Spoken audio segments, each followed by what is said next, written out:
Ano? Mangangatwiran ka ba? Sinabi ko naman sa iyo na ayaw kong sinisingil ako sa harapan ng maraming tao, di ba? Ayan tuloy ang napala mong visit ka. Pasalamat ka ba nga? Sinuntok ko lang yung mukha mo eh. Sige na, Epi. Bayaran mo na ako. 50 pesos lang naman yun eh. Ipandadagdag ko lang sa pambili ko ng gamot ni Dodong. Yaray ka! Hindi ka ba talaga nakakaintindi? Wala pa akong pera. Kaya wag mo akong pinapaya sa harapan ng maraming tao, ha? Kung makasingil ka, kala mo milyones na ang utang ko, ha? 5 turon ang kinuha mo kahapon. Yung kikitain ko sa 5 turon na yun, mahalaga para sa akin. Kaya sana naman, bayad ka na. Alam kong may pera ka naman, Nakita ka na kanina, kumain ka sa karinderya ni Robina. Ano naman kung kumain ako ron? Kapag kumain doon, may pera na kagad? Hindi ba pwedeng utang lang yon? Isip ka nga, huwag ka nang magsinungaling. Dahil nakita kitang nag-abot ka ng pera sa kanya. Aba, gumagawa ka pa talaga ng kwento, ha? Gusto mo sapakin ko yung mukha mo, ha? Yan, diyan ka magaling, Epi. Ang manakit ng tao para lang mabuhay ka araw-araw. Ano? Anong sabi mo? Kuya. Huwag mo kong sinasabihan ng sinungaling dahil wala kang alam sa buhay ko, ha? Ano? Gusto mo pa, ha? Visit ka! Visit! Hindi kita maintindihan. Paano mo ba nakakayang gumising sa umaga nang wala kang nagagawang maganda para sa lipunan? Ba't gago ka pala talaga, ano? Etong sa'yo! Tama na yan! Ha?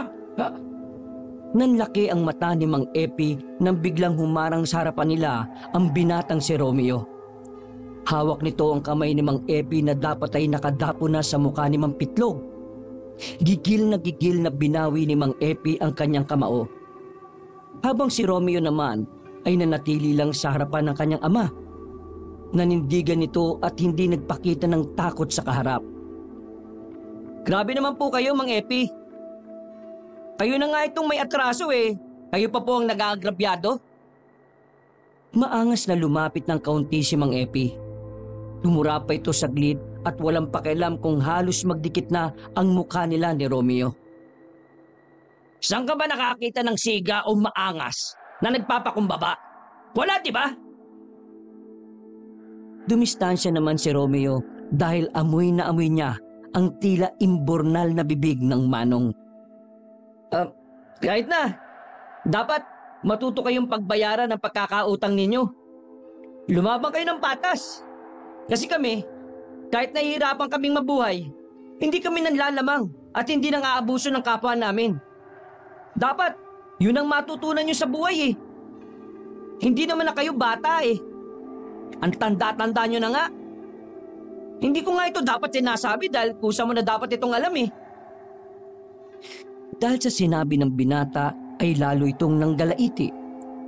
Kahit na maganda naman ang pinupunto ni Romeo. Insulto pa rin ang nararamdaman ni Mang Epi. Lalapit na sana ito kay Romeo para patikimin ng isang masarap na sapakang binata, pero bigla na lamang tinapakan ni Romeo ang tae ng aso sa gilid, tapos kinuha nito ang tsinelas at ambang papalo kay Mang Epi. Sige, lumapit ka! Ngayon ka lang makakaranas na may sasampal ng tsinelas na may tae. Ngumisi si Mang Epi. Ayaw rin naman itong magmukhang kahiyahiya. Kaya para hindi siya masampal ng tae, ay tumigil na lamang siya sa paglapit. Ngunit nakasarado ang kanyang mga kamao. Ikaw, Romeo, ha? Maangas kayo, no? Saka mo ko angasan kapag hindi ka na humihiram ng tapang dyan sa taing hawak mo. Pero sige, magbibigyan kita ngayon. Hindi ka muna masasaktan. Pero ito ang tatandaan yung mag-amang hampas lupa kayo, ha? Sa susunod na araw, kapag nakita ko pa yung mga pagmumukha nyo sa kahit saan dito sa atin, hindi na ako magdadalawang isip na lumpuhin kayo. Naintindihan nyo? Di lumpuhin mo. Talaga. Gagawin ko yun. Ipapatikim ko sa'yo ang galit ng isang siga na pinahiyan ninyo rito sa palengke na ito. Matalim pang tinitigan ni Mang Epi ang mag-ama bago ito tuluyang umalis. Nakahinga ng maluwag si Romeo. Hindi niya rin kasi akalain na magagawa niya ang bagay na yon para sa kanyang ama. Nasanay kasi siya sa tuwing may mga mag-aalipusta sa kanila ay mananahimik na lang siya. Anak naman, bakit mo naman ginawa yon? Yan tuloy, madadamay ka pa ngayon sa pag-iinitan niya. Wala naman po akong pakialam kung anong gawin niya sa akin, Tay. Hindi ko na kasi kaya makita na inaabuso ka na lang lagi ng ibang tao eh. Lalong-lalo na yung Mang Epi na yon. Nako. Sa susunod, wag mo nang gagawin yon ha. Alam mo naman na wala akong ibang hangad kundi ang tahimik na buhay lang para sa inyong magkapatid. Umuwi na lang po muna tayo at magapunan, Tay. Kami na lang ang uubos ng mga tirang turon na yan. Iiling-iling na lamang si Mang Pitlog. Nang makabalik na sila sa bahay nila, agad na inilabas ni Mang Pitlog ang gamot na binili sa butika. Na sana ay kumpleto yon kung nagbayad lamang si Mang Epi. 2 araw na kasing nilalagnat ang batang si Dingdong. Para sa kanilang mahihirap, hindi nila afford na mayroong magkakasakit sa kanila. Maliit lang naman kasi ang kinikita ni Mang Pitlog sa pagbebenta ng mga kakanin sa hapon. Hindi rin naman din sapat ang sinasahod ni Romeo sa pagiging kargador sa palengke. Ihanda mo na yung hapunan natin. At ako maliligo lang ha. Amoy, malansa na ako eh.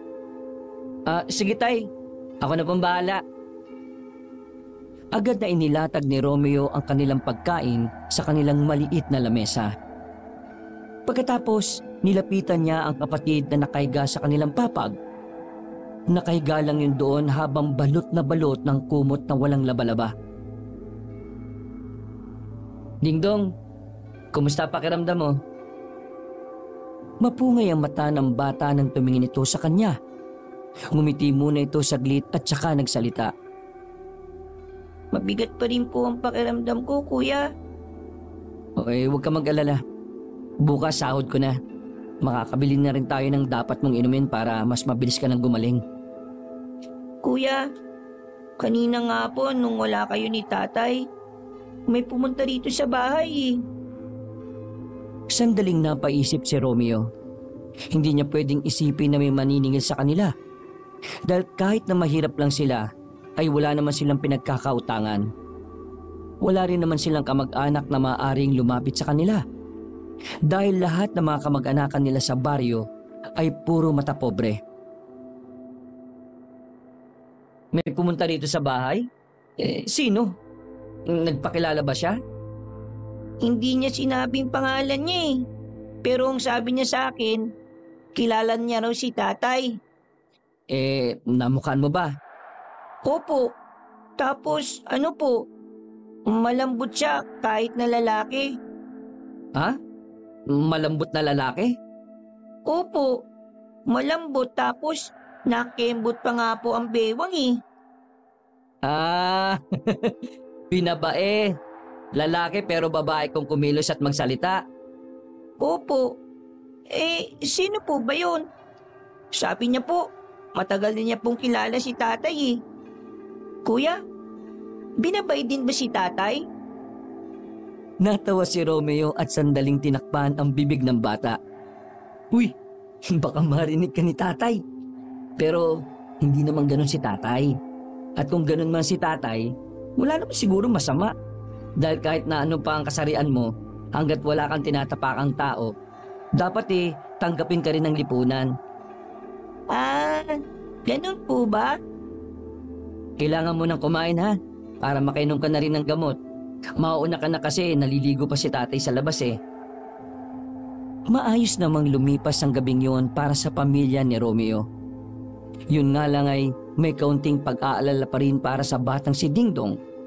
Wala pa rin kasi yung ganang kumain. Alauna na madaling araw nang magising si Romeo. Dahil sa katok na naririnig niya sa kanilang pintuan, bumangon siya para tingnan kung sino ang kumakatok sa labas. Pero wala naman siyang nakita. Iniisip na lamang niya na baka guni-guni niya lang yon dahil inaantok na rin siya noong mga oras na yon. Babalik na sana siya sa higaan nang may nakita siyang tao na nakatayo sa labas ng kanilang bakuran. Medyo madilim sa parting yon kaya hindi gaanong maaninagan ng binata kung sino ang taong yon. Kaya naman, hindi na siya nakatiis. Pinuntahan niya yon. Pero sa kasamaang palad, bigla yung tumakbo. Nakita pa ni Romeo na kumikending-kending ang taong yon habang papalayo. Ha? Teka, yun ba yung Becky na sinasabi ni Dingdong? Sino ba yung taong yun? Iiling-iling na lamang si Romeo na bumalik sa kanilang bahay. Inaumagahan, pumasok agad sa trabaho si Romeo. Marami kasing kakargahan na truck ng gulay ng araw na yun. Masyado siyang naging abala na tipong hindi na niya nabantayan pa ang oras. Namalayan na lamang niya na madilim na pala ang paligid. Dakong 6:00 ng gabi, nakapila na siya sa paghihintay ng kanilang sahod. Lahat ng trabahador ay malalapad ang ngiti. Ang cool talaga ni Ma'am Rubina, no? Maganda na, mayaman pa. Dami niyang negosyo. Mabenta nga rin daw yung karinderya niya ngayon eh. Nus, ang sabihin mo, crush mo lang si Ma'am Rubina. Nico, kahit anong gawin mo ha, hinding-hindi ka papatulan ni Ma'am. Uy, grabe ka naman sa... Crush lang naman eh. Paghanga. Di ba, wala namang masama doon? Di ba, Romeo? Oo, wala namang masama doon. Pero, huwag ka na lang aasa kasi wala talaga. Hanggang tingin ka na lang sa kagandahan ni Ma'am. Wala naman akong pakialam eh. At least, nakakatingin pa rin. Sandaling natahimik ang tatlong magkakaibigan nang marinig nila ang usapan ng mga tinderang nakapila rin. Kagaya nila ay tauhan din yon ni Ma'am Rubina. Totoo ba sinasabi nila? Yung lola raw ni Ma'am Rubina na taga rito rin dati ay mangkukulam. Uy, sira ulo ka. Yung boses mo. Kapag narinig ka niya ni Ma'am, baka hindi ka na makasahod. Uy, huwag kang nga maniniwala sa usapan ng mga chismosa ha. Kailan pa may sinabing matino yung mga chismosang yan? Nung nakaraan ko pa kasi naririnig yan eh.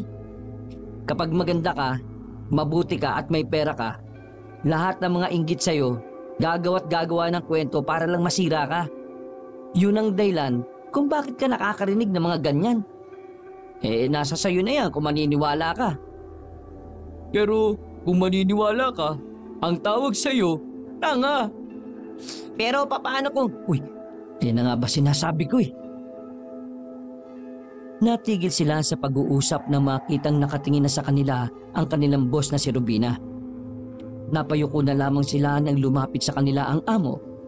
Seryoso itong tumingin sa kanila. Anong pinag-uusapan niyo? Wala naman po. Narinig ko lang po kasi na pinag-uusapan ng mga tenderang yan yung lola niyo po. Kaya tinanong ko na lang po itong si Romeo at Bornok kung bakit nila pinag-uusapan yung matanda kahit wala naman yun dito. Agad na dumako ang tingin ng babaeng si Rubina sa tatlong chismosa na bigla na lang din napatigil sa pagsasalita. Nilagpasan sila ng kanilang ma'am at lumapit na ito sa tatlong ginang. Sira ulo ka talaga. Nilaglag mo pa yung tatlong ali. Kaysa naman tayo mapahamak, no? Nang nakasahod ang tatlong chismosa nung oras na yon, ang tatlong magkakaibigan ay abot langit ang ngiti nang matanggap na nila ang kanilang sahod. Habang naglalakad na pauwi, nadaanan nila ang isang bakuran. Wala naman silang balak na huminto kung hindi lang dahil sa isang lalaki na naroon. Nagtataka kasi sila kung sino yung tinitingnan ng lalaki sa taas. Saan tingin yan? Sa buwan. Ano yan, aswang? Pareho pa silang natawa sa sinabi ni Romeo. Sa hindi inaasahang pagkakataon ay tila narinig sila ng lalaki sa bakuran. Tumingin yun sa kanilang tatlo. Nakaramdam sila ng pagkailang kaya naman naisipan na lang nilang umalis. Pero bago yon, nakita nila ang mukha ng lalaki. Naglalawa yon at parang wala sa sarili. Hindi rin mapakali ang leg nito na pihit ng pihit. Tingnan nyo, oh, parang zombie. Uy, huwag mo nang ituro. Tara na, umalis na tayo. Nagmamadaling umalis ang tatlo. Pagdating sa isang kalye, ay kanya-kanya na silang naghiwalay. Hindi na pinagtuunan ni Romeo kung anuman ang kanilang nakita. Masyado siyang nakatuon sa sahod at sa mga nabili niyang gamot para sa kapatid niyang may sakit. Pero nang pumasok na siya sa kanilang bahay, ay naabutan niya ang ama na malalim ang iniisip. Habang ang kapatid naman niya na si Dingdong ay natutulog na.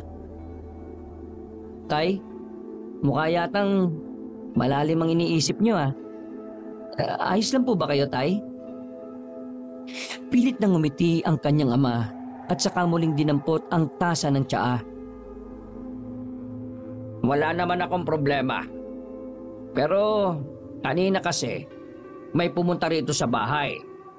Lalaki siya, lalaki siya pero malamya ang kilos. Ano bang ibang tawag doon? Becky? Oo, tama, ayun nga. Sinasabi niya na kilala niya ako. Ha? Yan din ang sinabi sa akin ni Dingdong kagabi, Tay.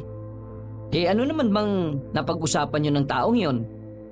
Wala naman kaming napag-usapan na mahalaga. Ang sabi lang niya, kilala niya ako. At sa susunod na araw pupunta siya rito para hingin ang tulong ko. Tulong mo? Tulong para saan? Tiningnan ng seryoso ng matandang lalaki ang binata. Sa tingin na yon ay alam na agad ni Romeo ang ibig sabihin ng kanyang ama. Huwag mong sabihin na alam ng baklang yon na dati kang antingero, Tay. Yun nga ang pinagtataka ko. Sa lugar na ito, ikaw at ako lamang ang nakakaalam ng bagay na yon. Isa pa, 9 na taon ko nang iniwan ang pagiging antingero. Kaya napapaisip din ako kung sino ba siya talaga. Kapag ginalang taong yan Teka, huwag ka mag-alala, Tay. Kapag nakita ko siya, kakausapin ko kagad siya at tatanungin. Tumayo na lamang ang kanyang ama, pero kita pa rin sa mukha nito ang labis na kuryosidad. Nang sumapit ang umaga ay maganda-ganda na ang pakiramdam ng binatang si Dingdong. Nagkataon naman na walang pasok sa palengke si Romeo nung araw na yon. Kaya naman siya ang nakatokang magbantay at mag-alaga sa kanyang nakababatang kapatid. O Dingdong, kagagaling mo lang sa sakit ha. Huwag ka na muna maglilikot. Baka mapinat ka. Kapag may kailangan ka, magsabi ka na muna sa kuya mo. Naintindihan mo ba? Opo, Tay. Mag-iingat po kayo sa lakad nyo. Umuwi ka kagad, Tay, pagkatapos mong mag-apply sa munisipyo. Huwag kayo mag-alala. Kapag ako natanggap, hindi na tayo magbebenta ng turon. Nakangiting naglakad palayo ang kanilang tatay. 5 minuto pa lang na nakakaalis sa matanda, nakita naman ni Romeo ang Becky na nakatingin sa kanila habang ito ay nakatayo naman sa labas ng kanilang bakod. Hindi na nagsayang pa ng pagkakataon si Romeo.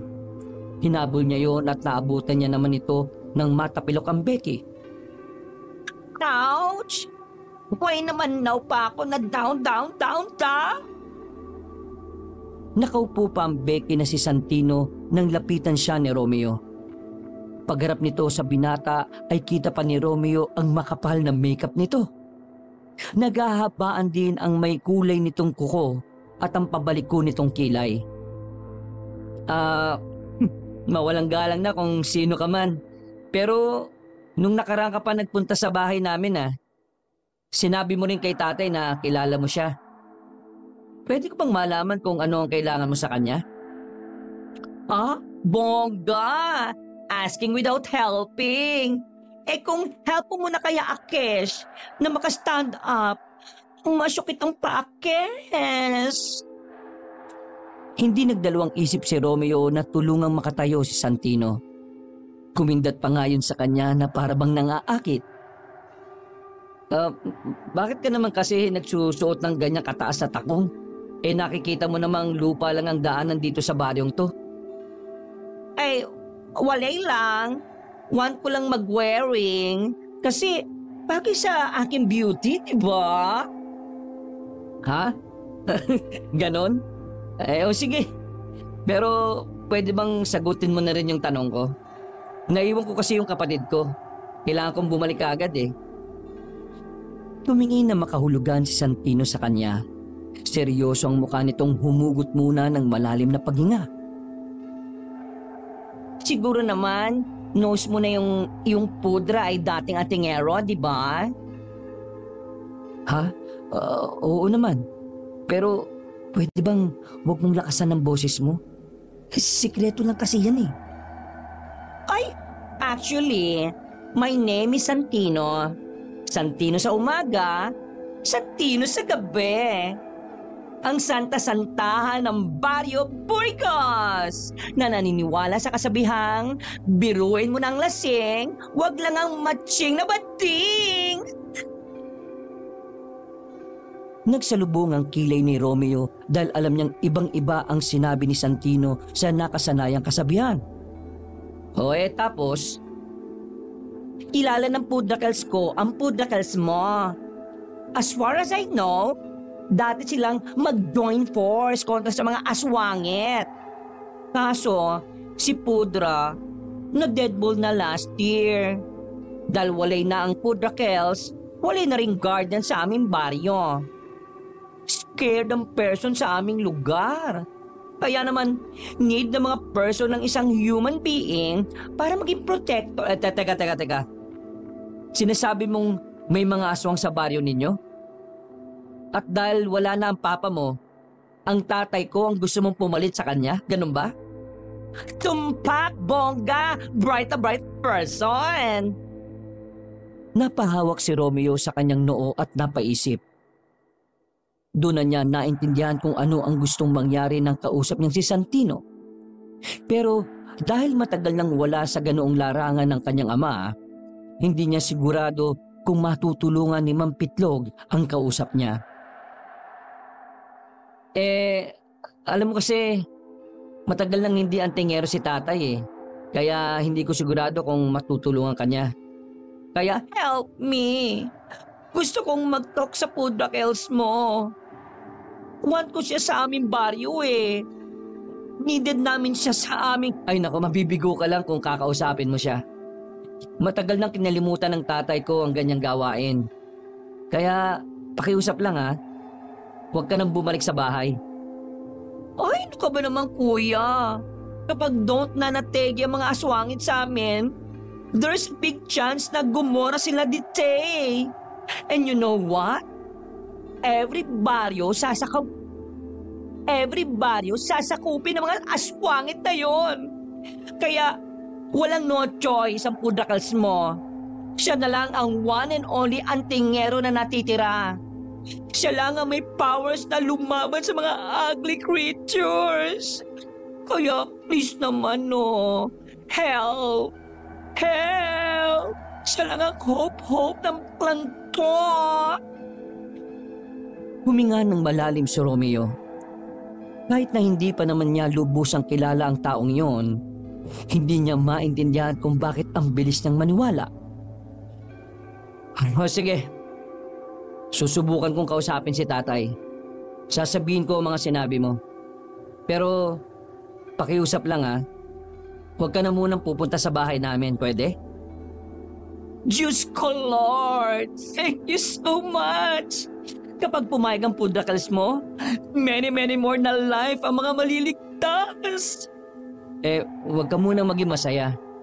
Hindi ko alam kung papayag yung si tatay. O paano? Kailangan ko nang bumalik sa bahay eh. Wait, Sung! Ha? Anong name mo? Sandaling tumingin ng makahulugan si Romeo. Romeo. Romeo ang pangalan ko. Malapad ang ngiting ipinakita ni Santino. Ngunit wala namang reaksyon doon si Romeo. Hindi naman mawala-wala sa isipan ni Romeo ang mga sinabi ni Santino. Hindi niya inakala na meron pa palang mga aswang ang nanggugulo sa mga tao.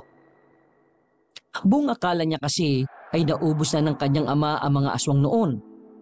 Dahilan para tuluyan ng bitawan na matanda ang pagiging antingero. Lumipas ang maghapon na walang ibang tumatakbo sa isipan niya kundi ang mga aswang. Hindi niya maiwasang hindi mangamba para sa kanyang kaligtasan. Dahil kung totoo ngang may mga aswang pa rin, isa lang ang ibig sabihin nun para sa kanya. Nasa panganib ang buhay ng kanyang ama. Ano? Yung lalaking nakita na... Ano? Yung lalaking nakita natin kagabi? May sinaktan? Kinabahan si Romeo nang marinig ang balitang yon ni... marinig niya ang balitang yon ni Nico habang sila ay nasa bilyaran. Bigla kasi siyang nitong pinuntahan para lamang ibalita sa kanya ang nangyari. Oo, buting araw. Hindi ganong malala ang tinamong sugat ng babae. Kinalmot daw ng kuko eh. Kaya nasa na yung lalaki? Nasa naman yung lalaking yon? Yung nangalmot? Yun ang hindi natin alam. Walang makapagsabi eh. Pero alam mo ba kung anong chismis? Chismis? Anong chismis naman yan? Lumapit si Nico kay Romeo. Yung lalaki raw, aswang. Ha? Aswang? Teka nga, saan mo na naman nalaman yan? Kay Mang Berting. Di ba albularyo yun? Sinabi niya sa iba na baka raw na ano yung lalaki. Anong na ano? Yung ano, ginawang aswang daw ng aswang. Hindi na nakapagsalita pa si Romeo. Dumaloy na agad ang kaba sa kanyang sistema. Naisip niyang bigla na totoo nga ang sinabi ni Santino, na kung mananahimik lamang ang kanyang ama, madadamay at madadamay pa rin ang kanilang lugar. Pre, ang sinabi pa ni Mang Berting, sinyalis lang daw yon na may iba pang aswang na nagtatago lang. Nasa panganib daw ang lugar natin. Uy, nakikinig ka ba? Kailangan ko na umuwi ng bahay. Walang kasama si Dingdong eh. Agad na iniwan ni Romeo ang kanyang kaibigan.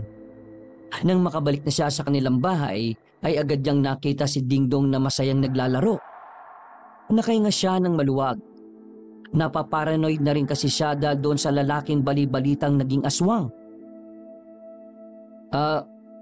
Dingdong, wala bang pumunta rito na ibang tao? Yung lalaki po na malambot. Hindi, ibang tao. Ibig kong sabihin, yung parang nakakatakot. Nakakatakot po? Wala naman po.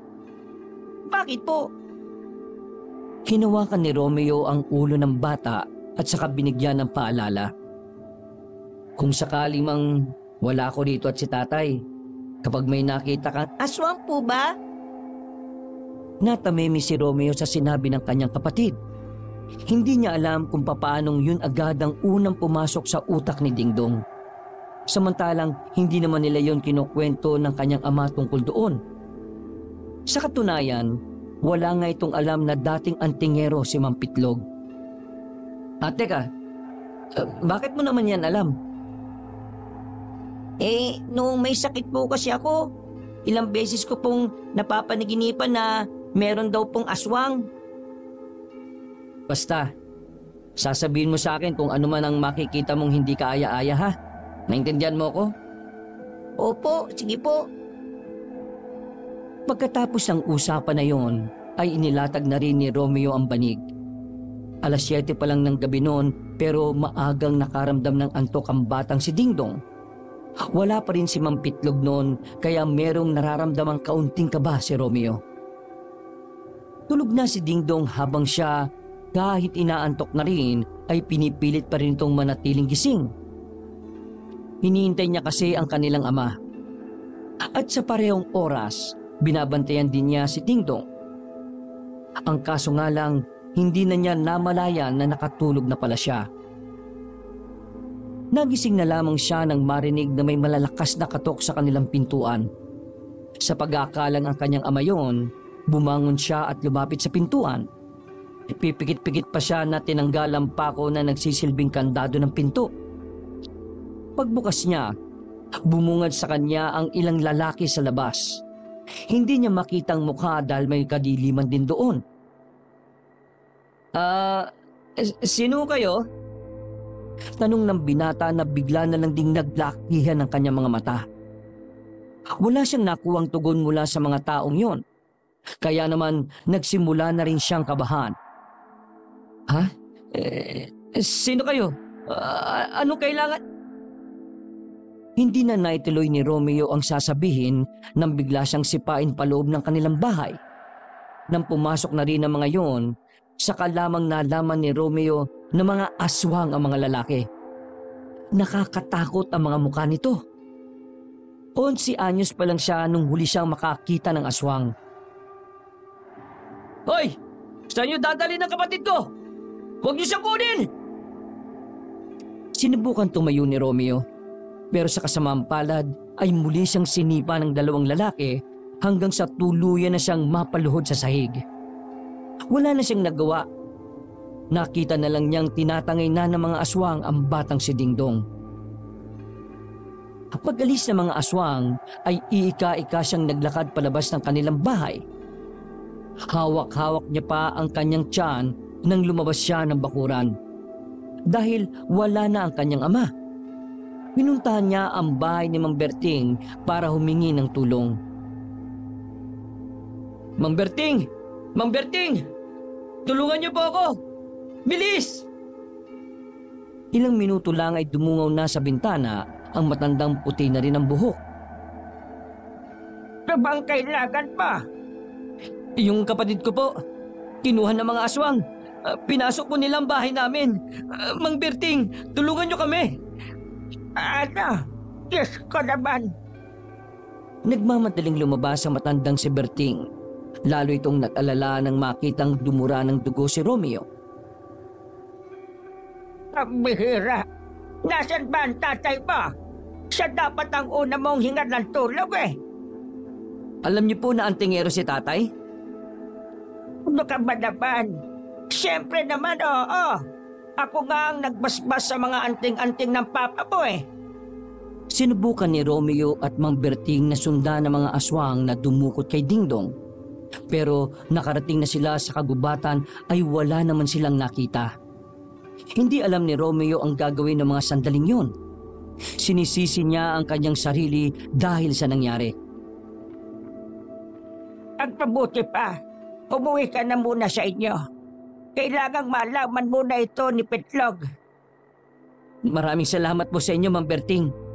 Huwag kang mag-alala. Tutulungan ko kayong maibalik sa inyo ang kapatid mo. Tinapik-tapik na matandang albularyo si Romeo sa balikat. Pero hindi pa rin yun naging sapat para gumaan ang kanyang pakiramdam. Bawat minutong wala sa kanila ang batang si Dingdong, hinding-hindi matatahimik ang kanyang kalooban. Bumalik sila sa bahay nila. Sakto naman nakararating lamang ni Mang Pitlog. Takang-taka ito dahil inabutan niyang bukas ang bahay ng walang tao. Romeo, saan ka ba galing? Saan ba kayo nagpunta ni Ding... teka, nasaan ang kapatid mo? Napaupo na lamang si Romeo sa may gilid ng pintuan. Hindi niya alam kung papaano sisimulan ang sasabihin niya. Romeo, ano ba problema? Tinatanong kita. Nasaan ang kapatid mo? Nasaan si Dingdong? Tay, kinuha siya ng mga aswang eh. Kanina, habang natutulog kami. Biglang dumating yung mga aswang. Kinuha nila si Dingdong, Tay. Anong sinasabi mo? Kinuha ng mga aswang ang kapatid mo? Patawarin mo ko, Tay. Kasalanan ko nangyari. Teka sandali. Paano kukunin ng aswang ang kapatid mo? Matagal nang walang aswang ah. Tay, hindi pa po nauubos sa mga aswang. May mga aswang pa. Tamang sinabi ng baklang yun eh. May mga aswang pang nabubuhay. At kapag wala tayong ginawa, maghahasik na rin sila ng lagim dito sa atin. May mga aswang pa. Paano bang nangyari yon? Hindi ko rin alam, Tay. Di ba ang akala natin, patay na silang lahat, 9 na taon na ang nakakalipas? Hindi ko inakala na meron pa rin palang aswang.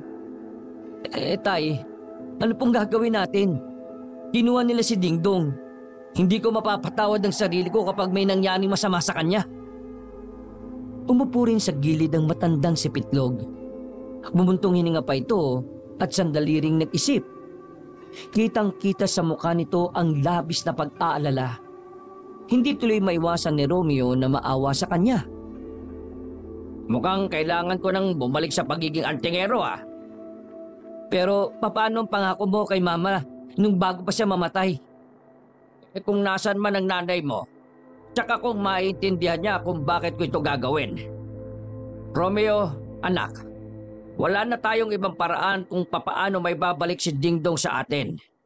Magiging mahirap ang lahat kung hindi ako babalik sa pagiging antingero. Lalo na sa puntong ito. Pakiramdam ko ito na ang itinakda nilang panahon para gumanti sa ginawa kong paglaga sa lahi nila. Napalingon ng dalawa sa lalaking pumasok sa kanilang bakuran. Kumikending-kending pa ang bewang nito nang lumapit sa kanila nang walang paalam. Mataas ulit ang gamit nitong takong kaya nakatingala ang mag-ama sa kanya. Mampitlog, nakatunog ng betlog. Makakajolong ake sa pag-bring back ng inyong Junanis na bunso. Napatayo si Mampitlog at saka hinarap ang binabae. Ikaw na naman? Exactly. Kiss lamang ite. Bakit? Akala mo si Alice Dixon? Tay, yung tatay niya, dati niyo raw kasamaan sa pagiging antingero. Ang baryo daw nila ang ginugulo ng mga aswang. Sabi niya nga, kailangan kanila sa baryo nila. Teka. Anong pangalan ng tatay mo? Sargo Demonito. Yon ang name niya. Demonito? Correct. Yan ang apelido namin. Demonito. Wala akong maalala na may nakasama akong ganyan ang apelyido. Pero, totoo bang ginugulo ng mga aswang ang baryo ninyo? Yes, yo. Actually, 1 buwan na kaming winawarla ng mga monster. Palibasa kasi, passed away na yung dating superhero na si Pudra. Kaya ayun, happy-happy ang mga kalokang aswangit. Alam mo ba kung saan kumukuta ang mga aswang? Nose ko, ituturo ko sa inyo. Pero sa isang kondisyon. Ano na naman kondisyon yan? Jujulungan mo, Kes, na mailigtas sa mga person, sa mga monster. Anong jujulungan? Jujulungan! Helping, ganun. Tumingin sandali si Mampitlog kay Romeo. Tumangulang si Romeo bilang pagsang-ayon kay Santino. Wala na rin naman kasi silang naiisip na ibang paraan para mas mabilis nilang mahanap ang kinaroroonan ng aswang. Sige, bigyan mo ako ng ilang araw. Magbabalik ako bilang antingero at uubusin ko ang mga hinayupak na aswang na mga yon. Bongalicious! Yan ang gusto ko sana. Yan ang gusto ko sa'yo, Mampitlog. Lumalaban! Yan ang gusto ko sa'yo, Mampitlog. Lumalaban! Umalis na rin agad si Santino matapos ng kanilang kasunduan. Ngunit kahit na ganun pa man, hindi pa rin nawawala ang pangamba sa kalooban ng mag-ama. Lalo na si Romeo na sising-sisi sa kanyang sarili. Kinaumagahan, bago pa man sumikat ang araw ay gumising na agad si Romeo at si Mampitlog. Pupuntahan nila ang matandang si Mang Berting para kunin ang anting-anting na pinatago ni Mampitlog. Sakto na noong dumating sila ay inilabas na pala ng albularyo ang mga gamit na ibibigay sa kanila. Sa katunayan, hindi ko inaasahan na darating ang araw na makakalaban natin ulit ang mga aswang. Kaya ikaw, Pitlog, ihanda mo ang sarili mo. Sa nakalipas na 9 na taon, marahil marami na ring nagbago sa mga aswang. Hindi natin alam kung sila pa ba ang nakalaban mo noon o ibang henerasyon na yon. Ang alam lang natin, naghihiganti sila sa'yo. Tumayo ang albularyo at may kinuhang maliit na baul. Mula roon ay binigay ni Mang Berting kay Mang Pitlog ang isang kwintas na kulay pula. Nabase sa dalawang matanda, dugo raw yun ng isang mabangis na leon na tumigas. Isang anting-anting na binasbasa ni Mang Berting at di umano pati na rin ng kalikasan. Kailangan mong mag-ensayo ulit, Pitlog. Siyempre, dapat maibalik mo ang husay mo sa pakikipaglaban. Hindi yung puro ka na lang hiram sa akin ng magasin ng ball. Biglang nawala ang pagiging seryoso sa kanilang tatlo noon. Nakita ni Romeo na parang nakaramdam ng hiya ang kanyang ama. Tay, totoo po ba yun? Nangihiram ka ng magasin na ball? Wala ka pang alam kung gaano kahilig yung tatay mo noong araw. Buti nga, nabulok na yung toy-toy niyan, kaya hanggang magasin na lang. Mang Berting naman, magnaman sa harapan ng anak ko. Di tumalikod ka, Romeo. Talikod! Natawa na lamang si Romeo at saka umiling. Wala naman pong problema sa akin kahit na gaanong karaming bold na magasin ang basahin mo, Tay. Siyempre, lalaki lang tayo. Kailangan natin yun minsan. Ang mahalaga sa akin ngayon ay mailigtas at maibalik natin si Dingdong. Sandaling lumagok ng tsaa ang matandang si Pitlog at Berting. Huwag kang masyado mag-alala, anak. Alam kong ako ang pakay nila. Hindi nila gagalawin si Dingdong. Nasisiguro ko yan. Hindi nila magagalaw.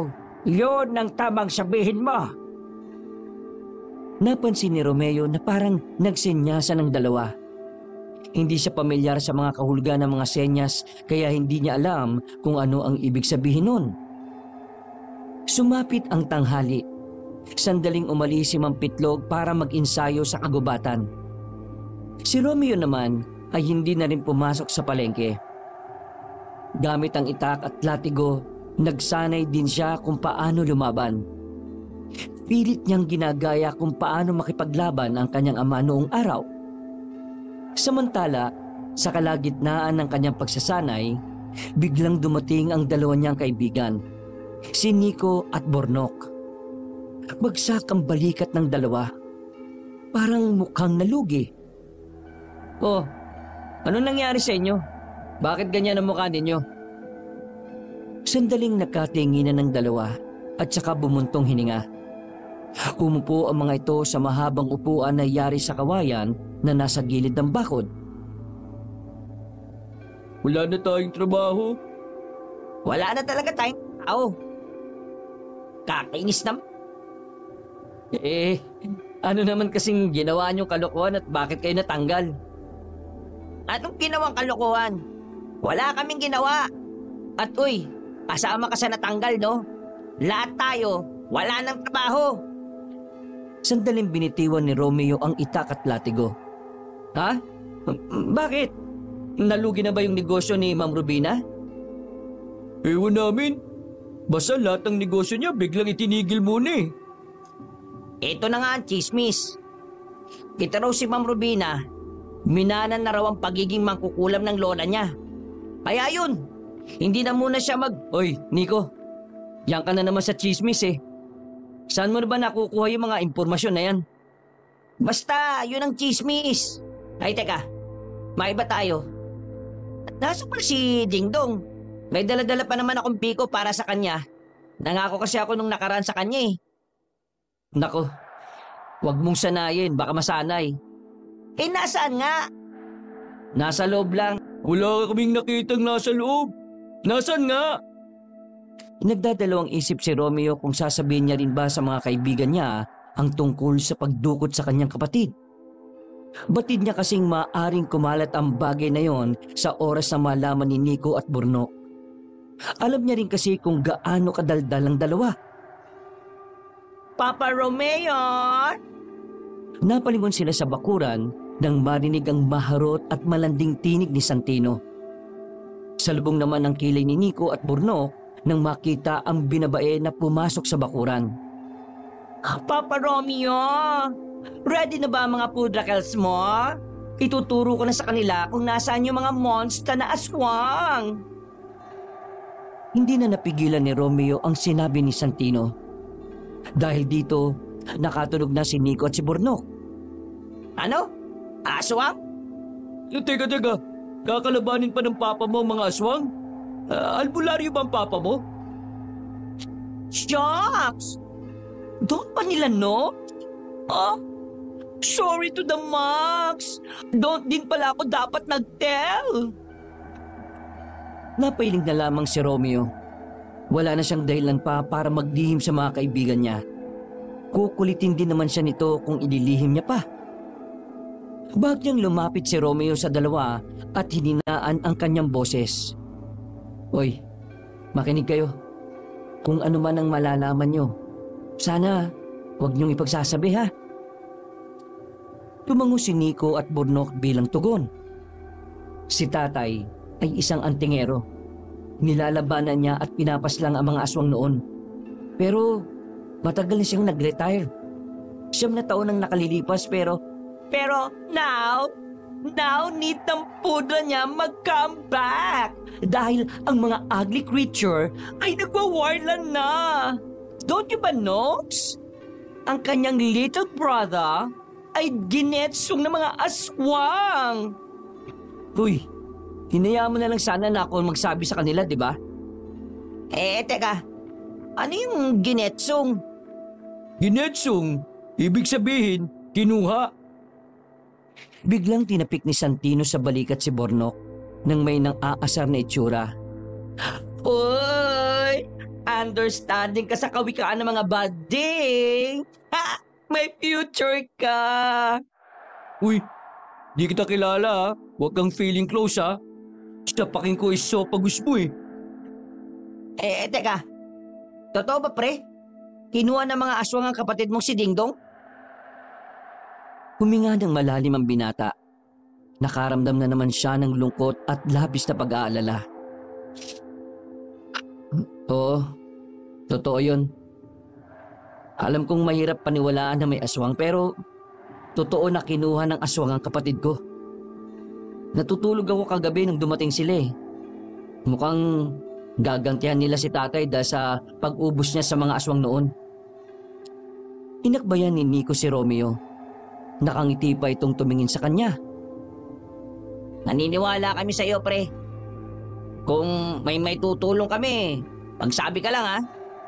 Oo pre, nandito lang kami para sa'yo. Para saan pa't naging mga magkakaibigan tayo, di ba? Maraming salamat sa inyo. Pero hindi ko alam kung kailangan ko ng tulong ninyo eh. Kasi maging si tatay, parang ayaw niya rin akong isama sa laban nila. Delikado eh. Mapanganib at peligrosong kalabanin daw ang mga aswang.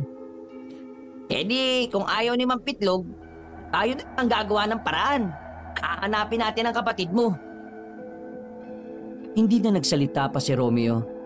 Kahit alam niyang maaring magalit sa kanya ang tatay niya kapag ginawa niya yon. Sumagi pa rin sa isipan niya na subukan yon. Ayaw niya kasing walang gawin para kay Dingdong. Hindi siya papayag na tutunganga lang siya habang nakikipaglaban ng kanyang ama.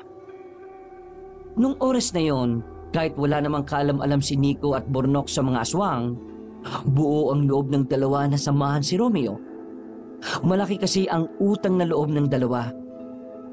Noong mga bata pa kasi sila, si Romeo ang laging nagtatanggol sa mga taong umaaway kay Nico at Burnok. Kumagat ang dilim. Kakawi lang ni Mampitlog nang biglang dumating ulit si Nico at Burnok. Nadapa pa si Burnok at napaupo sa tae ng kalabaw sa sobrang pagmamadali. Habang si Nico naman ay sumabit pa ang short sa bakod nila Romeo. Pre, Mang Betlog! Si Mang Berting po! Tay na! Labis na kinagulat na mag-ama ang kanilang narinig. Napatayo agad sila sa kanilang kinauupuan at agad na nilapitan si Nico at Bornok. Bitlog! Bitlog ang pangalan ko ha, hindi Betlog! Pero teka, ano yung sinasabi mo na patay na si Mang Berting? Dugaan siyang natagpuan sa loob ng bahay niya. Huli kong nakita na kasagutan ni Mang Berting ay si Mang Epi. Yung siraulong siga rito sa baryo natin. Wala silang sinayang na oras. Agad silang tumakbo patungo sa bahay ni Mang Berting. Pagkarating nila roon ay may mangilan-ngilan ng tao sa labas.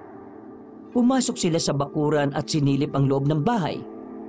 Halos masuka ang binata nang makita nila ang sinapit ng kaawa-awang albularyo. Sobrang dami nitong hiwa sa katawan. Lasog-lasog din ang paa at kamay. Sa nakikita ni Romeo, parang wala talagang balak ang salarin na buhayin pa si Berting. Tay, kailangan natin isumbong si Mang Epi sa mga pulis. Napakawalang puso niya. Hindi. Walang kinalaman si Epi. Ha? Paanong walang kinalaman siya lang naman yung pwedeng gumawa nito. Aswang ang dumali kay Mang Berting. Pero bago ang aswang, kinulam muna siya. Aswang? At kulam? Ibig ba nitong sabihin, may kakampi ang aswang?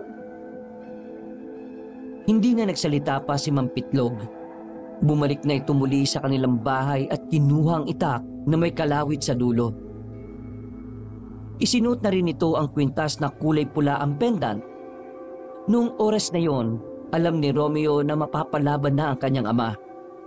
Kaya sinubukan niyang sumama pero hindi siya pinayagan. Hindi kita pwede kasama, Romeo. Ayaw kong pati ikaw ay mawala pa sa akin. Pero itay, ayaw ko namang wala akong magawa para maibalik si Dingdong. Magtiwala ka lang sa akin, anak. Dito ka lang sa bahay. Huwag kang aalis dahil may pupuntahan lang ako. Nagmamadaling lumabas ng bakuran ng kanyang ama. Nang masigurong wala ng matanda, ay saka lamang lumabas si Nico at Bornok sa kanilang pinagtataguan. Oh, Nico, Bornok, tara, samahan niyo ako. Susundan natin si tatay. Uy! Ha! Ayos! Walang kamalay-malay si Mang Pitlog na nakasunod pala ang tatlong binata. Maingat ang bawat lakad nila Romeo para hindi sila mahalata ng matanda. Sa kakasunod nila, nakarating na sila ng kagubatan. Madilim na lugar na yon, kaya naman hindi maiwasan ng tatlo ang magkatakutan. Nakakatakot naman dito. Parang ganito yung mga napapanood ko sa pelikula eh. Yung unang namamatay daw yung laging nahuhuli maglakad. Parang tangang nag-uunahan si Nico at Bornok. Hindi pa titigil ang dalawa kung hindi pa hahablutin ni Romeo. Huy! Maayos nga kayo. Kapag nalaman ni tatay na nakasunod tayo yari ako sa kanya. Bakit? Takot ka ba sa papa mo? Untog ko pa sa muscles ko yung papa mo Sus! Kung makapagsalita to, parang kung sinong matapang. Sigawan ka nga lang ng syota mo, tiklop ka na At least, ako may syota. Ikaw, wala. He, ayos lang walang syota, no? Ang malaga, hindi ko under... Huy! Ano ba? Ang gulo niyong dalawa Tumigil na rin si Nico at Bornok nang makita nilang tumigil na si Mang Pitlog. Pagtanaw naman nila sa di kalayuan, meron silang nakitang isang babae na nakaupo sa mga nakapalibot na kandila. Mangkukulam pala ang hinahanap ni Papa. Malakas ang kutob ko na yan ang kumulam kay Mang Berting. Bagya silang lumapit. Pumwesto sila sa lugar na kung saan ay pwede nilang marinig ang ginagawa ng babaeng mangkukulam. Maliwanag din doon kaya makikita rin nila ang mga kaganapan. Nagulat na lang sila nang biglang lumapit si Mang Pitlog sa babae. Pagharap ng babae, namukha nila kung sino yon. Hindi makapaniwala si Romeo at Burnok.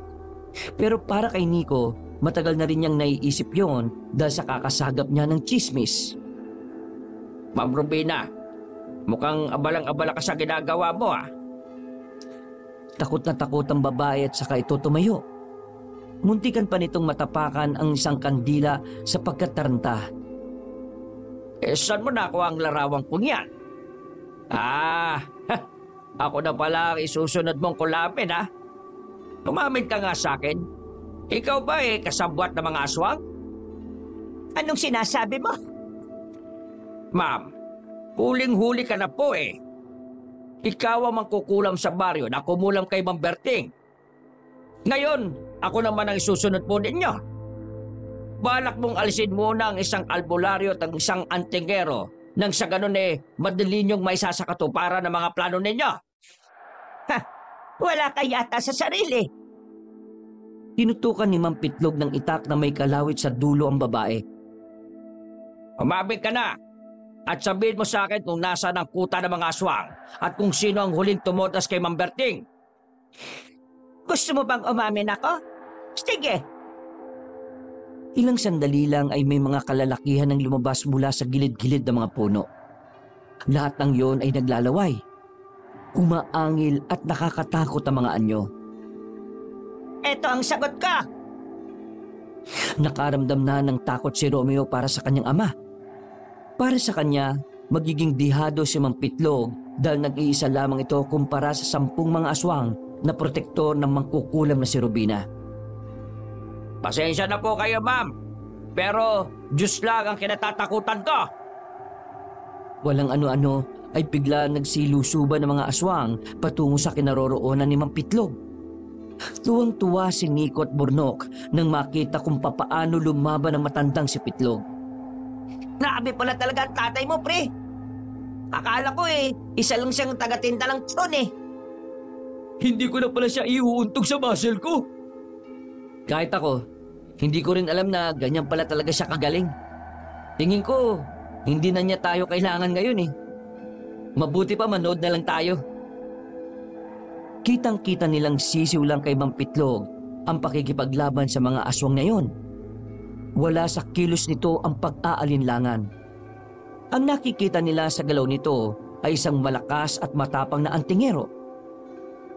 Sa kalagitnaan ng kanilang pagkamangha, naramdaman na lamang nila na may tao na sa kanilang likuran.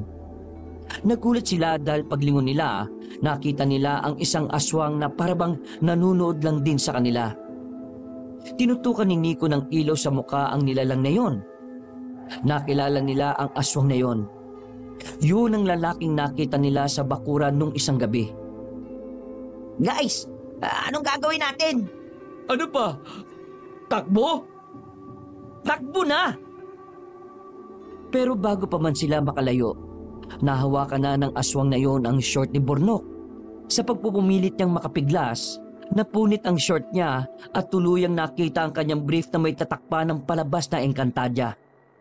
Mabuti na lang at madilim sa gubat kaya hindi agad yun nakita ni Nico at Romeo. Tumakbo ang tatlo nang hindi nila alam kung saan sila pupunta. Basta ang mahalaga lamang ay makalayo at maiwanan nila ang aswang na humahabol sa kanila. Pero sa kasamaang palad, wala nang pupuntahan ang direksyon na tinatahak nila. Tanging matataas na mga puno na lamang ang nasa kanilang harapan. Buisit naman! Kainis! Anong gagawin natin, pre? Dead end na to eh. Wala na nga ako short eh. Paano na? Naabutan sila ng aswang.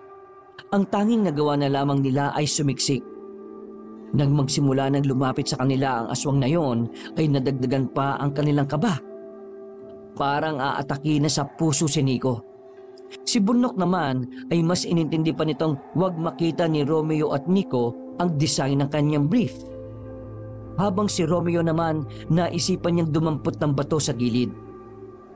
Pagkapa niya para kumuha ng bato, napatigil siya nang maramdamang malambot ang kanyang nahawakan. Lintik na buhay naman to! Parang wala na siyang choice. Kahit natay ang kanyang nadampot, binato niya pa rin yon sa mukha ng aswang na nasa harapan nila. Ang kaso nga lang, mas lalo lang nanggigil sa kanila ang aswang nang dahil sa ginawa niya. Umangil ng malakas ang aswang. Nasa atong lulusubin na sila nito nang bigla itong bumagsak sa lupa. Nang tutukan nila ng ilaw ang aswang ay nakita nilang may nakatarak ng itak sa ulo nito. Ha? Anong nangyari? Patay na ba ang aswang na yan? Hihiramin ko lang yung short niya. Dumating pala si Mang Pitlog at lumapit sa kanilang tatlo. Sinuri pa na matanda kung patay na nga ba ang aswang. Nang makumpirma ay sinilba ni Mang Pitlog ng apoy ang lalaking yon. Mang Pitlog, sabi ko hihiramin ko muna yung short ng aswang eh. Sabi ni Bornok, pero hindi siya pinansin ng antingero. Romeo, sinabihan na kita na huwag ka nang sumama, di ba? Tingnan mo kung anong naranasan nyo ngayon. Paano kung hindi ako dumating? Eh di sana mananatili na lang kayong alaala. Ang titigas na mga ulo ninyo eh. Pasensya na po, tay. Hindi ko lang talaga kayang isipin na wala akong gagawin eh. Gusto ko rin namang ipagiganti si Mang Berting. At siyempre, si Dingdong. Ano po ba yung nangyari doon kay Ma'am Rubina? Bumuntong hininga si Mang Pitlog. Hindi sana siya mamamatay kung hindi niya lang pinagtangkaan ang buhay ko. Munti ka na niya akong saksakin eh. Kaya inunahan ko na siya. Totoo bang kasabwat ng mga aswang si Ma'am Rubina? Oo, kasabwat siya ng mga aswang. Gumagamit ng mangkukulam ang mga aswang dahil alam nila mahirap malaman at matagpuan ng mga mangkukulam. Ang hindi nila alam, matagal ko nang alam na mangkukulam talaga si Rubina. Hindi pala talaga chismis yung mga narinig ko eh. Talagang may dugo sila mangkukulam. Romeo, total matigas ang ulo mo, may ipapagawa ko sa'yo. Ano po yun, tay? Ikaw ang sasama kay Santino kung nasa ng kuta ng mga aswang. Pero paano si Dingdong? Paano ko siya may liligtas? Huwag kang mag-alala. Ililigtas ko ang kapatid mo. Pero may iba pa akong gagawin. Pwede bang samahan namin si Romeo? Wala ba kayong extra short? Samahan niyo si Romeo kung gusto niyo. Pero ito lang ang sasabihin ko sa inyo. Pwede kayong mamatay sa gagawin niyo, ha? Sa akin, ayos lang ho. Ayos lang din naman sa akin eh.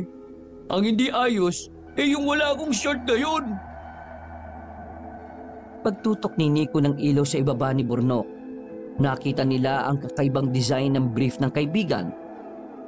Hindi na napigilan ni Nico ang tumawa kahit na napakaseryoso naman ang sandaling yon. Walang iya, pre. Kadya ba yung brief mo? Kalsado yan ah. Hoy, anahimik ka nga. Inggit ka lang sa brief ko eh. Bakit naman ako maiingit sa brief mo? Brilyante ng hangin yan. Hay, tama na ang asaran. Kailangan na nating umalis sa kagubatan na ito dahil baka makatunog pa ang ibang aswang. Hindi ko pa sila natatalo lahat. Kaya delikadong magtagal tayo sa gubat. Tara na! Nakabrief pa rin naglakad si Bornok ng mga sandaling yon. Nang makalabas sila ng gubat, kinubad na lamang ni Bornok ang kanyang damit at pinantakip yon sa kanyang pang-ibaba. Habang naglalakad sila sa daan pauwi, bigla nilang nakasalubong si Mang Epi. Maangas pa rin ito kahit na nakabenda na ang kaliwang kamay. Lumapit agad yun sa kanila at hinarap si Mang Pitlog. Di ba sabi ko sa susunod na magtatagpo ang landas natin, lulumpuhin ko kayo mag-ama? Wala akong oras para makipag-away, Epi. Kaya ang mabuti pa, umalis ka na sa daraanan namin. Aba, maangas ka talaga ah. Dahil ba, may dalawa pa kayong kasama? Pagtutulungan niyo ako, anong nangyari sa braso mo? Sandali lang. Hindi inaasahan ni Mang Epi ang tanong na yon, kaya hindi agad yon nakapagsalita. Pero sa unang tingin pa lang, alam na kagad ni Mang Pitlog kung ano ang nangyari doon. Inatake ka ba ng aswang? Teka, paano mo nalaman? Magdala ka ng patalim. Mas mainam kong itak. Kapag may nakaharap ka ulit ng aswang, sa ulo mo tagayin, ha? Teka, tinatanong kita, paano mo nalaman na aswang ang gumawa sa akin ito? Dahil naaamoy ko. Napatingin si Romeo sa kwintas na suot ng kanyang ama. Napagtanto niya na may kakayahan ding makapagpalakas ng mga pandama ang anting-anting ng kanyang ama. Ginagago mo ba ako, Hapitlog? Epi, hindi na kita sisingilin sa inutang mong 5 turon. Kaya wala na tayo pag-uusapan pa kahit na kailan. Iniinsulto mo ba ako, ha? Hahawakan sana ni Mang Epi si Mang Pitlog, pero nagulat na lamang ito nang biglang hinugot ni Mang Pitlog ang hawak na itak at itinutok sa maangas na matanda. Hindi ka na pwedeng mag-angas sa akin dahil hindi na ang dating Pitlog ang kaharap mo. Nagbabalik na ako bilang isang antingero. Kaya sisiw lang sa akin ang buhay mo kung gugustuhin kong kunin yan sa'yo. Nanlaki ang mata ng maangas na matanda nang marinig ang mga salitang yon. Napangisi naman si Romeo dahil sa wakas nakita rin niya ang tila natatakot na mukha ni Mang Epi. Unti-unti yung kumalma. Hindi na yun nakapagsalita pa nang maglakad na rin sila Romeo paalis. Napapailing na lamang si Mang Epi. Hindi to makapaniwala sa kakaibang aura ni Mang Pitlog sa mga oras na yon. Nung gabing yon, hindi na nakatulog ng maayos si Romeo. Magkakahalong kaba at pananabik kasi ang kanyang nararamdaman. Kinakabahan siya dahil kinabukasan ay sasabak na sila sa laban. Nananabik naman siya dahil kahit na papaano umaasa siyang mababawi nila ang kanyang kapatid na si Dingdong. Dakong 10:00 ng umaga kinabukasan, pinuntahan nila ang bahay ni Mang Berting. Cremation ang ginawa nila sa matanda dahil wala naman na itong kamag-anak na mag-aasikaso sa burol. Pagpasok nila sa bahay ni Mang Berting, hindi maiwasan ni Romeo na makaramdam ng awa at lungkot. Para sa kanya, walang kapatawaran ang ginawa ng aswang. Tay, ano bang pinuntahan natin dito? Kailangan nating hanapin dito kung saan nilagay ni Mang Berting ang binhi. Binhi? Anong binhi? Ang binhi ay parang buto ng isang halaman. Pero ang binhi na hinahanap ko ay hindi basta-basta. Ang binhi na yon ang hinahanap ng mga aswang noon pa. Kaya kailangan ko silang paslangin lahat. Ano bang gagawin nila sa binhi na yon? Ang binhi kasi ay itatanim at namumunga ito ng mga tinatawag na bunga ng kalakasan. Ang sino mang makakakain ng bunga, magkakaroon ng pambihirang lakas. Hindi nagtagumpay ang mga aswang noon na kunin yon, kaya ngayon nagbabalik sila hindi lang para makapagigante, kundi para rin makuha ang binhi, mapakinabangan nila. Ang problema ko lang hindi ko alam kung nasaan ang binhi na yun . Nang makuha ko kasi yon, pinaubaya ko ang pangangalaga nun kay Mang Berting. Ang mabuti pa siguro, simulan na natin ang paghahanap. Hinalughog nila ang buong bahay ni Mang Berting. Lahat ng pwedeng pagtaguan ng matanda ay tiningnan na nila. Ang kaso nga lang, hindi nila iyon makita. Maliit lang kasi ang binhi. Halos kasing laki lang yun ng butil ng bigas. Kaya naman, lalo silang nahirapan na maghanap. Lumis na ang halos kalahating oras ay wala naman silang napala. Bihira. Kung noong nakaraan ko pa sana naisip na kunin sa kanya yung binhi, di sana wala akong problema ngayon. Saan man kaya hahanapin yun? Kung nandito lang sana si Mang Berting kaso wala Mukhang wala na tayong mapapala rito. Ang mabuti pa, ihanda mo na ang 2 mong kaibigan. Maya-maya lang, baka nandito na si Santino. Maga kayong umalis, ha? Pagkatapos nilang puntahan ang bahay ni Mang Berting, ay dinaanan naman ni Romeo si Nico at Bornok. Pagpatak ng 11:00 ng umaga, ay kumpleto na silang 3. Tanging si Santino na lamang ang kanilang hinihintay. Habang nasa bakuran, natanong nila si Santino na paparating. Nakasuot ito ng pambabae. Mataas na naman ang takong at sobrang kapal ng makeup na mukha na dinaig pa ang clown sa mga birthday party. Oh, akala ko ba pupunta natin ang mga aswang? Bakit ganyan na suot mo? Kaya mo na, hindi ko rin naman niya kilala eh. Basta ang sabi niya, alam niya kung nasaan nagkukuta ang mga aswang. Pampira naman tao yan, pre. Parang karito na dumaan sa lubak. Kapag naglalakad grabe ang giling oh. Hello everyone! This is Santina standing in front of you. Naniniwala sa kasabihan, kung ayaw mo maging malungkot, edi maging masaya ka. And I thank you. Sabay-sabay na napailing sila Romeo. Hindi makapaniwala si Romeo na parang wala man lang nararamdamang kaba si Santino. Nagawa pa kasi nitong rumampa. Tara na, dali mo na kami sa kuta ng mga aswang. Iligtas na natin ang kapatid ko. What is your Podrakels? Hindi ba siya magjo-join force to us? Siya ang main character eh. Bawal mag-go away kasi baka mag-pass away. Hindi ko na rin alam kung nasan si tatay eh. Kagabi ko pa siya hindi nakikita. Pero kahapon, ang sabi niya sa akin ay may kakalabanin lang siya. Ay ramdam ko, natagpuan na niya ang kuta ng mga aswang eh. Pero, kinakabahan kasi ako. Bakit hindi siya makabalik?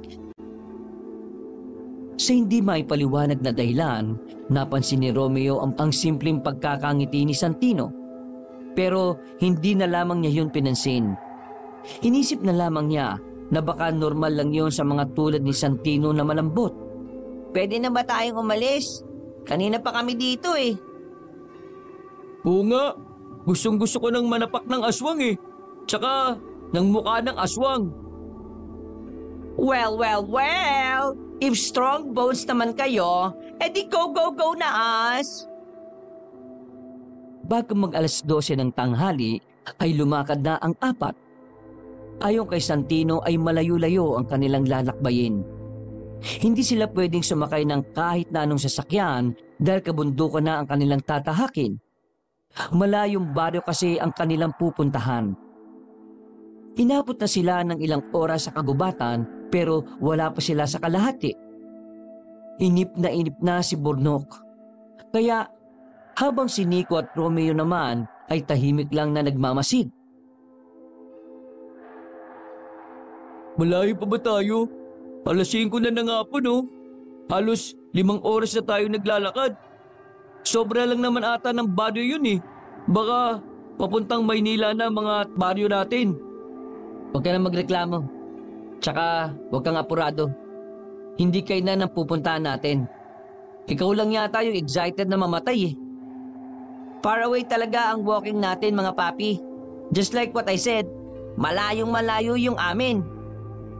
Tapos na pagdating natin sa baryo. Maglalakad pa tayo ulit ng ilang oras para puntahan yung pinakakuta ng mga aswang.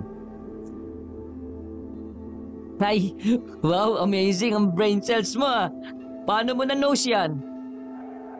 Inaasar mo ba ako? Balibago kita dyan, unlimited. Pero grabe no? Grabe pala kalayong nilalakad mo para lang humingi ng tulong kay tatay. Kura ka dyan. Siyempre, para sa mga person ng aming baryo, need ko mag-sacrifice. Ibig sabihin, ganito rin kalayong nilakad ni Mang Pitlog kung talagang natagpuan siya ng mga aswang? Siguro nga. Ang sabi nga niya sa akin, dala niya yung binhi. Pero hindi ko alam kung anong binhi-binhi yun eh. Basta, mahalaga daw yun. Sandaling napatigil si Santino. Sumeryoso mukha nito na agad din namang napuna ni Romeo. Oh, Santino, ayos ka lang ba? May problema ba? Ayos lang naman ako. Medyo masakit ang tiyan ko. Okay lang ba na hintayin niyo ako rito? Hanap lang ako na malalabasan ng dumi ko? Oo naman no. Wala namang problema eh. Dito lang kami. Boses Becky pa rin naman pero nagtataka sila dahil bigla na lang naging normal ang salitaan ni Santino. Nagkakatinginan na lamang silang magkaibigan. Lumipas na ang isang oras, hindi pa rin nakakabalik si Santino. Inabot na sila ng dilim sa kagubatan. Sinubukan nilang hanapin si Santino, pero sa kasamaang palad ay hindi na nila yun nakita. Ang tanging nakita lang nila ay ang nag-iisang tsinelas ni Santino na naiwan sa ilog. Pre! Hindi! May masama na nangyari kay Santino!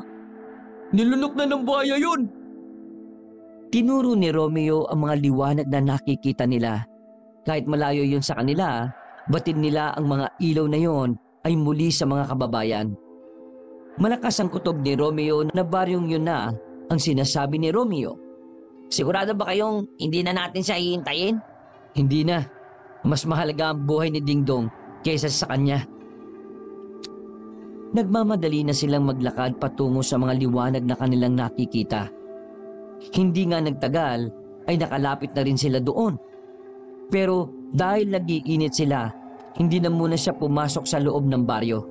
Nanatili na lang muna sila sa itaas. Sandali silang nagmasid sa mga tao roon. Nang masiguro nilang wala namang kahina-hinala, lumabas na rin sila at lumipat sa bukana ng baryo. Habang naglalakad sila sa kahabaan ng baryo, meron silang mga nakasalubong na mga tao. Weirdo ang tingin ng mga yon sa kanila. Tipong parang yun na ang unang pagkakataon na nakakita ang mga yon ng tao mula sa ibang lugar. Masama ang kutob ko dito mga par. Kumakatingin sila parang mga ngain ng tao. Ako rin pre, hindi maganang loob ko rito. Baka mamaya niyan mali pala tayo ng napuntaan. Kaya nga humanda kayo. Ihandaan niyo mga sandata ninyo. Kasi anumang oras, pwede tayong mapalaban dito. Mayroon silang natanong na parang malaking bahay. Hindi tulad ng mga kabahayan na una nilang nakita, mas malaki at mas maliwanag ang bahay na yon. Lalapit sana sila roon nang bigla silang makaramdam ng pagkahilo.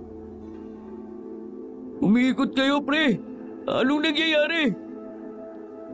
Umiikot ka rin sa akin pre. May gumagamit ng salamangka ng pampatulog. Salama ka ng ano? Pre! Hinahandok na ako! Wala pang ilang minuto, nawalan na sila bigla ng malay. Bumagsak na sila sa lapag. Bago sila tuluyang mawalan ng malay, naaninag pa nila ang mga taong humihila sa kanila. Mabaho, mainit at maraming lamok. Yun ang eksaktong dahilan kung bakit nagising ang tatlo mula sa halos isang oras na walang malay. Nasa loob sila ng isang silid na mapanghi. Walang bintana doon kahit na isa lang. Ang naroon lang ay ang pintuan na parang kaunting dabog na lang ay masisira na rin. Diyos ko, nakidap na tayo mga pre. Kidnap? Walang yung buhay to. Hindi ako tutubusin ng tatay ko. Gustong-gusto na ako na mamatay nun Ako naman literal na walang pantubos sa mga magulang ko. Anong gagawin natin? Manahimik nga muna kayo. Di ako makapag-isip ng maayos Natigil lang ang kanilang pag-uusap nang biglang pumasok ang pamilyar na mukha sa kanila. Pero sa pagkakataong yon, hindi na yon malambot kumilos. Wala na mga pilantik ng daliri at wala na rin ang kembot nito habang naglalakad. Santino, anong ibig sabihin nito? Walang ano-ano ay nagbago na ang anyo ni Santino. Kumulubot na ang mukha nun. Nagpakita rin yun ng mahahabang pangil na talaga namang nagdulot ng takot sa tatlo. Mga inutil! Kahit na kailan talaga, may hina ang utak ng mga tao. Oh, hindi ka na ba, Ding? Isa ka pang tanga. Tingin mo talaga bating ako? Nagpanggap lang ako para hindi nyo mahalata kung sino ako. At para madali mong mahanap ang binhi. Kaso, kahit na nagpanggap kang bakla, wala ka rin namang napala. Nasayang lang pagmumukhang tanga mo. Pero sa totoo lang, bagay sa'yo yun ha? Sa gigil ni Santino ay bigla nitong sinakal si Nico. Pulang-pula na ang mukha ng binata nang tigilan siya ng aswang. Kapag hindi na ibigay sa akin ni Pitlog ang binhi, mamamatay ang kapatid mo, Romeo. At alam mo ba kung bakit ka nandito? Yun ay dahil para masaksihan mo kung paanong paslangin ang kawawang bata na yon. Huwag mo sasaktan ang kapatid ko! Walang yakang aswang ka! Tumawa ng malakas si Santino at lumabas na rin yun ng silid. Samantala, may mga pumasok naman na iba ring aswang. Tinanggal sila sa pagkakatali at tinaladkad patungo sa silid na yun. Dinala sila sa malawak na bakuran na kung saan naroon na pala si Dingdong. Naggaya nila, itinali din sa nakatusok na kawayan. Kuya Romeo! Dingdong! Walang yung pangalan yan. Tunog ng doorbell kapag pinindot ah. Nasa kabilang banda ng bakuran ng batang si Dingdong. Kaya naman halos magsigawan na sila ng bata habang nag-uusap. Kumusta ka? Sinaktan ka ba nila? Anong ginawa nila sa'yo? Wala naman silang ginawang masama sa akin, kuya. Ayos lang ako. Ang gusto nila ay si tatay at ang bini. Kapag hindi daw naibigay yun ngayong gabi, gagawin daw po nila akong popis. Natigil ang kanilang pag-uusap nang biglang dumating na naman si Santino. Hindi pa rin nagbabago ang mukha nito. Santino, subukan mo nga ako, Membot. Bigla na lang sinampal ng isang aswang si Nico. Aray ko naman, kembot lang eh. Takot. Samantala, rektang nilapitan ni Santino ang lalaking si Romeo. Hinawakan nito ang mukha ni Romeo ng madiin. Ang sabi mo, nauna na rito si Pitlog. Pero bakit wala? Naniwala ka naman. Isang malakas na sampalang natanggap ni Romeo mula kay Santino. Halos matanggal ang ngipin niya sa sobrang lakas. Mahilo-hilo nga siya dahil doon. Galit na galit si Santino sa kanya. Sa sobrang inis nito, kinuha ni Santino ang itak ng isa pang aswang. Nilapitan nito ang batang si Dingdong at tinutukan ng itak sa leeg. Wag! Pakiusap! Huwag mo sasaktan ang kapatid ko! Napupuno na ang pasensya ko. Hindi na ako natutuwa, ha? Wag! Ituturo ko na sa'yo kung nasaan ang binhi.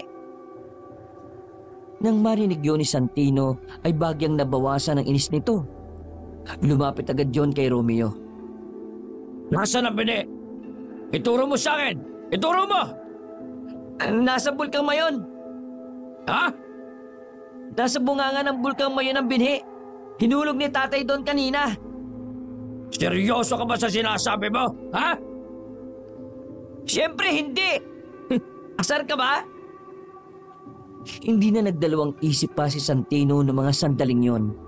Dahil sa sobrang galit, nilapitan nitong muli ang batang si Dingdong. Nasa aktong pupugutan na sana ni Santino si Dingdong nang biglang dumating si Mampitlog. May dala-dala itong pana. Tinira nito ng palaso ang kamay ni Santino, dahilan para mabitiwan nito ang itak. Ano pang tinitingin-tingin nyo mga siraulo kayo? Patayin nyo ang batagtang yan! Lumusob ang mga aswang kay Mampitlog. Hindi naman nagpatinag si Mampitlog sa mga yon. Nagpakitang gilas na naman ang matanda sa paghawak nito ng itak. At dahil sa anting-anting nito, sobrang talas ng pakiramdam niya sa bawat aswang na lalapit sa kanya. Nang maramdaman ng mga aswang na medyo alanganin sila, ay nagsinto muna sila. Kanya-kanya silang tago sa mga puno. Namayani ang katahimikan. Natira na lamang sila sa bakuran. Buti dumating ka, tay. Tinanggal agad ni Mampitlog ang kanyang pagkakatali. Inuna nitong kalagaan ng batang si Dingdong. Akala namin namatay ka na, Mampitlog. Romeo, dali mo si Dingdong. Tumakas na kayo. Pero paano ka, tay? Ayos lang ako. Kayang-kaya ko silang lahat. Ang mahalaga sa akin, maitakas mo si Dingdong. Bilisan nyo na hanggat wala pa sila sa wisyo. Ilalayo ko ang mga aswang dito saka kayo umalis. Pero tay, hindi ko kayang iwan kayo. Natatakot ako na baka may masamang mangyari sa inyo. Magtiwala po kayo sa amin. Tutulungan po namin kayo na kalabanin ng mga aswang. Ay naku naman, ang titigas talaga ng mga ulo ni... Ha? Ilang sandali lang ay muling bumalik ang mga aswang. Tila ba nakabuelo na ang mga yon? Kita nilang nasa itaas ng bubong si Santino. Bitlog! Hindi na kayo makakalis dito. Yang mga kasama mo, lalo na yung dalawang anak mo, dito na yung mamamatay. Eh kaming dalawa ni Nico. Pamilya ka ba nila? Ha? Pamilya ka? Ang epal nyo ah! Manahimik ka nga! Wala naman kayong silbi! Ang sakit mo naman magsalita. Pero mas masakit kapag hindi mo makukuha yung bini kahit na kailan. Kung hindi ko man makukuha ang binhi, mas maigi lang mamatay kayong lahat dito! Mga kasama! Lusob! Nagbabaan na ang mga aswang at parang mga gagambang gumapang patungo kina Romeo. Agad naman pumunta sa harapan nila Romeo ang matandang si Pitlog. Kuya, tulungan niyo si tatay. Huwag niyo akong isipin. Hindi ako magawang sakta ng mga aswang. Basta, maabang paliwanag eh. O sige, sabi mo eh. Dumampot ng mga sandata ang tatlong binata. Sa pagsagupaan din sila kasama ni Mang Pitlog. Sa mga nakalipas na mga sandali, tugatan na rin sila Romeo. May kanya-kanya na silang tama. Dahilan para bumagal na rin ang kanilang kilos. Lumilid na kayo! Ako nang bahala rito! Sige na! Hindi! Tutulungan ka namin hanggang sa kamatayan! Hindi ka namin iiwan, Mang Pitlog! Sabing Pitlog ang pangalan ko, visit ka talaga! Muli silang bumalik sa pakikipaglaban. Sa mga nakalipas na minuto ay marami-rami na rin silang napatumbang aswang. Hanggang sa dumating na ang pagkakataon na tanging si Santino na lamang ang natitirang matatag. Santino! Kita mo naman ang nangyari sa mga kasama mo. Wala ka nang magagawa ngayon. Sumuko ka na lang. Ano ka, pulis? Susuko ako sa'yo? Hindi ako papayag na manalo ka ngayon. Ihahatid kita sa impyerno! Lumundag si Santino palapit sa kanila. Maras itong umatake. Pero sa halip na si Mang Pitlog ang punterehin nito, si Nico ang binira nito. Nagawa nitong kalmutin ang binata sa tagiliran. Buti na lang ay hindi ganon kalalim ang tinamo nito. Pero sapat pa rin yon para tuluyang mapaupo na lamang si Nico sa lupa. Nico, ayos ka lang ba? Para rin akong sinapak, pre. Tapos, tatanungin mo ako kung ayos lang ba ako. Bornok, gumilid na kayo. Isama niyo si Dingdong. Kami na ni tatay ang bahala rito. Binalikan nila ulit ng tingin si Santino. Nagtaka sila dahil bigla na lang nawala ang aswang na yun. Ilang sandali lang, nagulat na lang si Mang Pitlog nang may bumaon na palaso sa hita nito. Tay!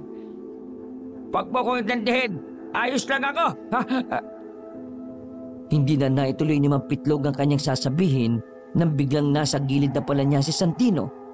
Sinubukan ni Romeo na tamaan niyo ng taga. Pero sa kasamaang palad ay mabilis lang itong nakailag. Biglang itinarak ni Santino ang matatalas nitong kuko sa balikat ni Mang Pitlog. Pero dahil sa anting-anting na suot nito ay parang wala man lang naramdaman na matanda. Anong akala mo sa akin? Kasing hida mo? Hindi mo ako matatalo ng ganito lang.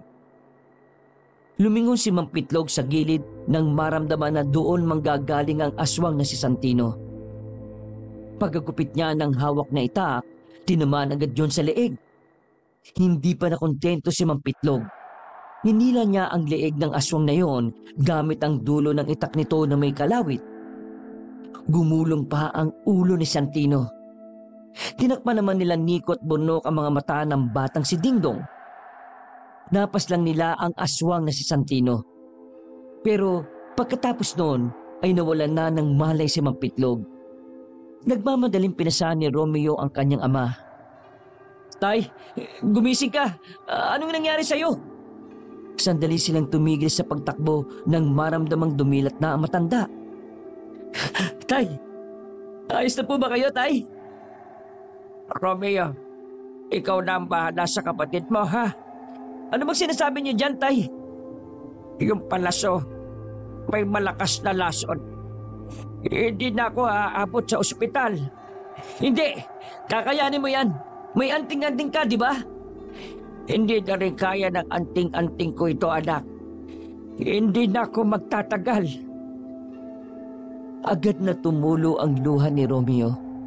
Hindi niya matanggap kahit nanalo sila. Mawawala pa sa kanila ang kanilang ama. Tay, iiwan niyo po ako.